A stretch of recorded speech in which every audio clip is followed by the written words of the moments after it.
Blessings. Welcome to today's Law Enforcement Daily Devotional.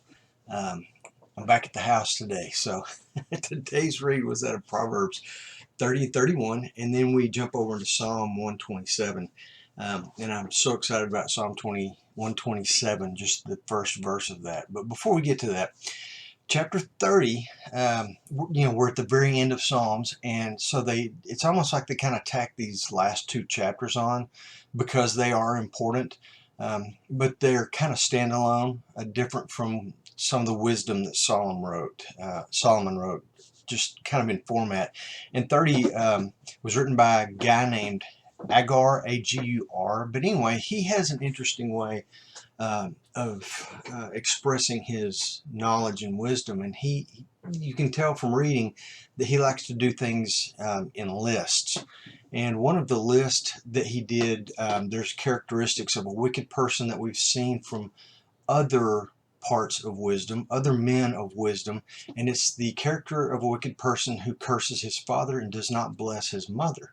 We've seen that expressed through Solomon and David in some of the things they wrote about wisdom. So if you've got three people who confirm the same characteristic, it's something that we should take note of, because especially in law enforcement, we deal with this kind of thing. So this is something we really need to look at, is how a suspected person treats their parents or has treated them in the past. Through interviews, we can find some of this information out. So good takeaway.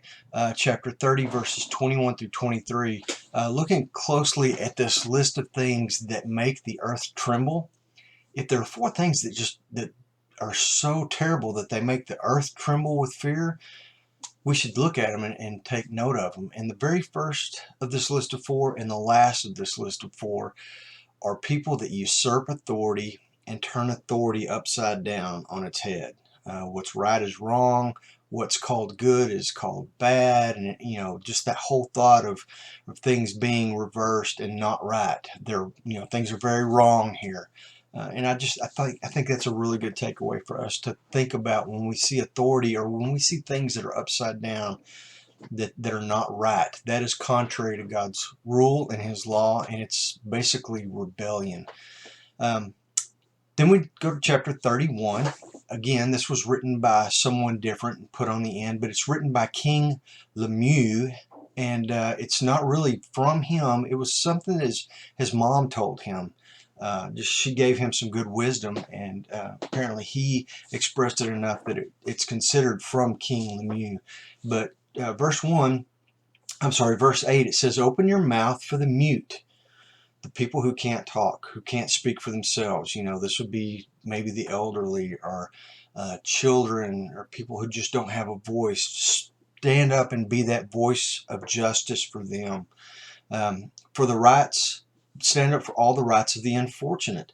This is our call in law enforcement. This is what we're supposed to do. So if you find yourself in a position where you're just blowing that part of your job off, go back, revisit this, and realize how important this is to what we do.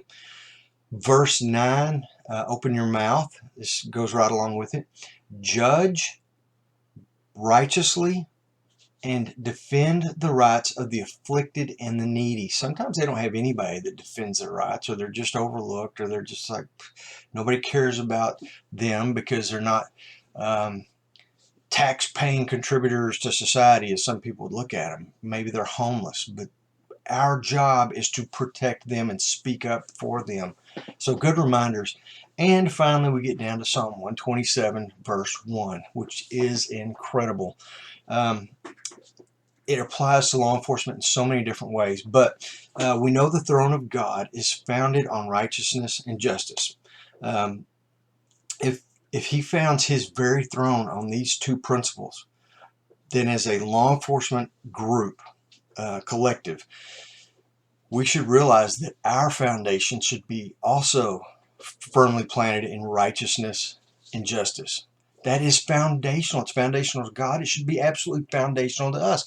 It should be the concrete that we build our police station on, or our agency on.